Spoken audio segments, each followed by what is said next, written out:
안녕하세요. 슬기로운 중년 생활을 위해 생활 속 유용한 정보를 쉽게 읽어주는 희망지기입니다.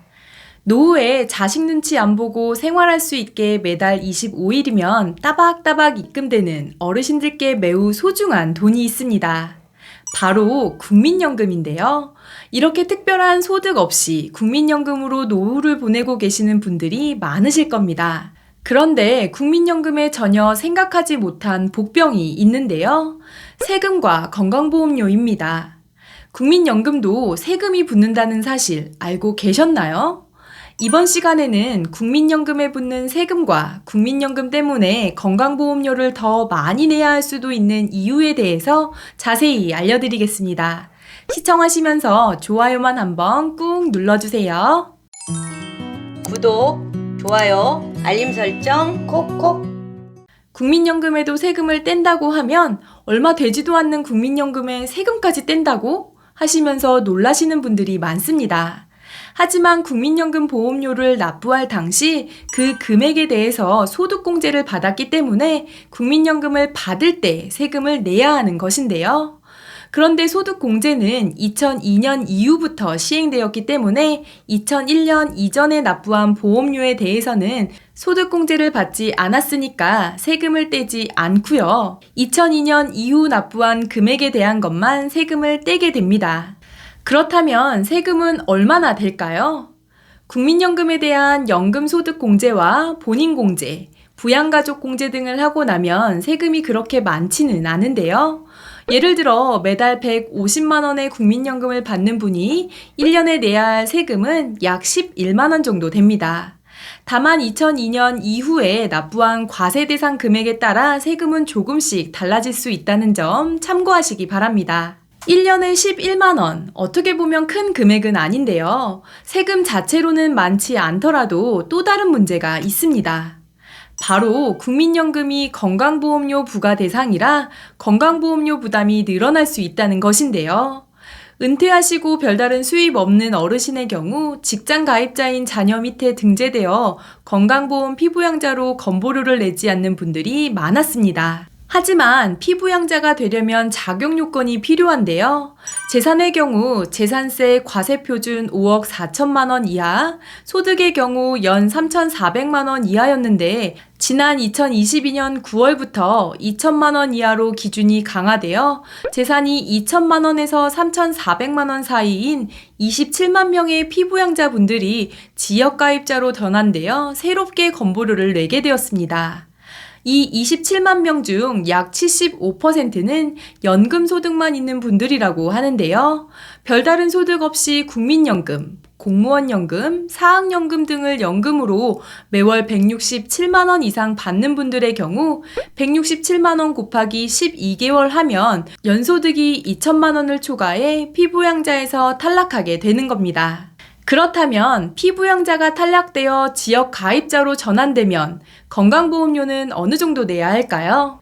기존에는 공적연금 수령액의 30%의 건강보험료를 부과했었는데 지난 2022년 7월부터 반영 비율이 50%로 상승되었습니다.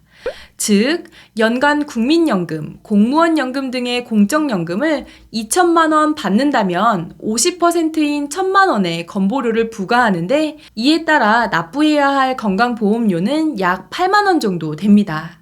다만 이 금액은 연금에 대한 건보료만 계산되는 것이고요. 다른 재산이 더 있다면 재산에 대한 건보료도 합산되기 때문에 부담은 더 커질 것으로 보입니다. 참고로 이번 9월에 피부양자에서 지역가입자로 전환되신 분들이 납부해야 할 평균 건보료 금액은 약 16만 원 정도라고 합니다. 피부양자 탈락하신 분들 입장에서는 갑작스럽게 많은 보험료를 납부해야 하니 부담스럽겠죠?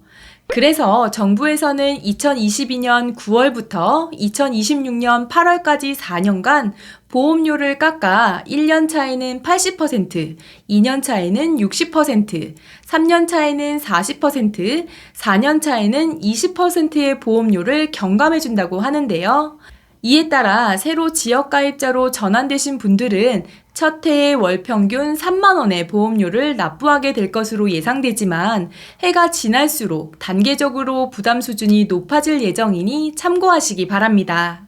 그리고 막 퇴직을 하신 분들 중 직장 가입자에서 지역 가입자로 전환되어 건보료가 훨씬 많이 나오게 된 분들도 있는데요. 이런 경우 임의 계속 가입을 활용해 퇴직하고 3년 동안은 직장 다닐 때 부담하던 보험료 금액만큼을 납부하실 수도 있습니다.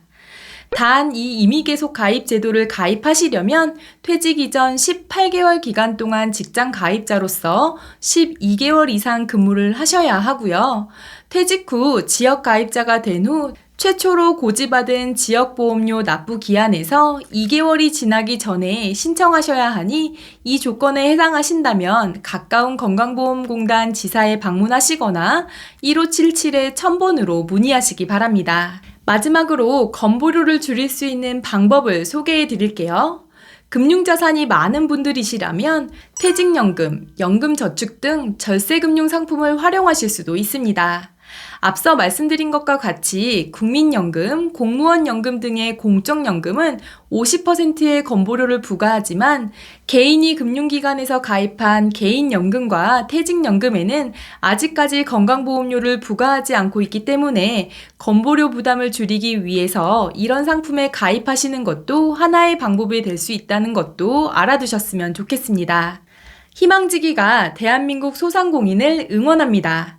경제적으로 힘든 요즘 홍보에 큰 어려움을 겪고 있는 소상공인을 위해 저희 희망지기가 대신 홍보해 드리겠습니다. 부담 없는 광고비로 제품을 소개하고 싶으신 분들은 아래 번호로 문자 남겨주세요. 이번 시간에 희망지기가 응원할 제품은 일동발효 침향완입니다. 일동발효 침향완은 분말가루가 아닌 100% 침향 원물을 사용하였으며 동종업계에서 유일하게 환제조의 발효공법을 특허받았다고 합니다. 침향 20%, 녹용 5%, 특허받은 K발효 추출물 5%, 흑삼 1%의 황금 비율에 16가지의 한방재료를 더해서 만든 제품으로 일동제약의 82년의 역사에 산 결과물이라고 합니다. 제품 구매나 상담을 원하시는 분들은 아래 번호로 문자 남겨주시면 됩니다. 오늘은 국민연금과 세금, 건보료와의 관계까지 알아봤는데요. 은퇴 이후 별다른 수입 없이 생활하시는 분들의 경우엔 세금 한 푼도 걱정거리가 될 수 있으니 오늘 영상 참고하셔서 잘 대비하시기 바랍니다. 이번 영상은 여기까지고요. 오늘 하루도 희망찬 하루 되시길 기원하며 영상 마무리하도록 하겠습니다. 오늘 영상이 조금이라도 도움이 되셨다면 구독, 좋아요, 알림 설정 눌러주세요. 감사합니다.